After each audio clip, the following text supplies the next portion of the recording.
Here now, Republican presidential candidate Senator Ted Cruz. No one's shocked. Well, sadly, I mean, look, these terrorists tell us they want to kill us.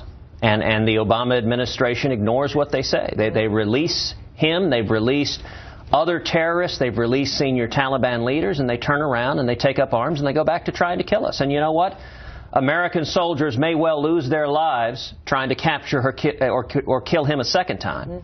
Although if he's killed, it won't be a second time. But people feel, you see this guy returning to terror. Yeah. Then we have the report about the State Department saying, you know, they came out today and said, you know, our procedures are good. They're all good. The visa thing, not to worry.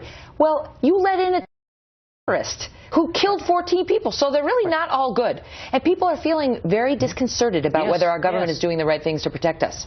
Well, and it's abundantly clear it isn't. Anyone who watched President Obama's speech after the San Bernardino attack was horrified. This is a president who's in denial, whose head is stuck in the sand. He still refuses to say the words radical Islamic terrorism. He stands up and argues. It's going to get the mainstream Muslims mad at it. He thinks, but he really does believe we can't alienate the good Muslims who want to work with us against terror by demonizing the religion. It's worse than that. He believes the bad guys are the American people. It's why he stands up and says, we need to take away the Second Amendment rights of law-abiding citizens. That's exactly backwards. And this has been the consistent problem in the Obama administration, is they can't distinguish from good guys and bad guys. Not being willing to say radical Islamic terrorism contributes to their inability to fight terrorism. So, for example, in Fort Hood, Nidal Hasan, they called it workplace violence. Just today, the White House referred to San Bernardino as gun violence. They were asked, is the president going to go out and visit those families? They said, we don't know. Maybe, maybe not. But it's unfortunate. Sometimes he does that in instances of gun violence. Well, what you see is the president over and over again acts as an apologist for radical Islamic terrorists. And let me be clear, the word apologist is a strong word. But I think you and I were both at the National Prayer Breakfast where President Obama spoke.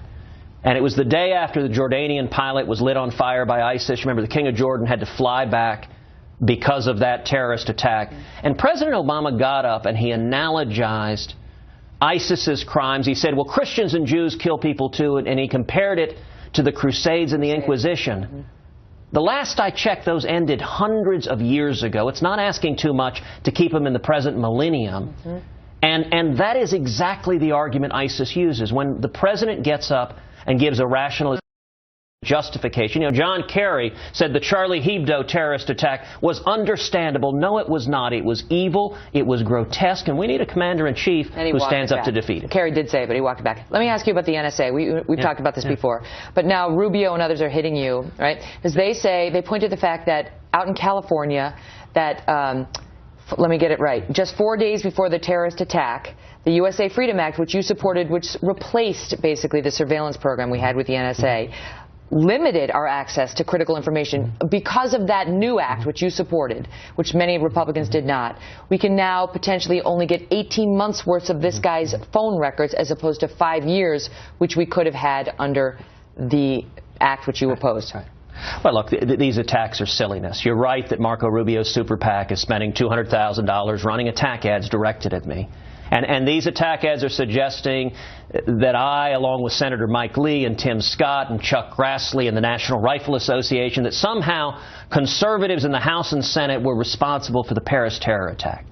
And it's just silly. And I got to tell you, Megan, you know, Mark Levin a couple of days ago wrote a great column in Conservative Review where he said that Rubio is lying and that he's following Alinskyite attacks just like Barack Obama. I asked Rubio about that just yesterday. But what about that, the 18 months versus the 5 years? And did we compromise our security by getting rid of that NSA surveillance program? We didn't in any way, shape, or form. What the USA Freedom Act did was two things. Number one, it ended the federal government's bulk collection of metadata of law-abiding citizens, of your and my phone records. But number two, critically, it expanded our ability to target terrorist phones. And that's what Senator Rubio and his super PAC are lying about. It dramatically expanded the scope. It used to be, it was a relatively small slice of phone records that could be searched. Now you can search virtually every phone record. That makes law enforcement better able to target terrorists, and Rubio knows that.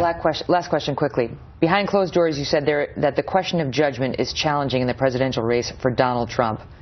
Will you say that publicly, and why not, if not? Listen, what I have said many times is, particularly in the wake of the Paris attack in San Bernardino, that the American people are looking with greater seriousness and gravity at a commander-in-chief. And they are making a judgment of every candidate who has the experience, who has the judgment. Behind closed doors. No, I discussed it in general. This is a New York Times report based on anonymous sources. You deny doing it? And so what I will say is that the voters are making the determination for every candidate who has the experience and judgment to have their finger on the button, to be commander-in-chief, to make the hard decisions to keep this country safe. And what I can tell you, Megan, is if I'm elected president, I will keep this country safe.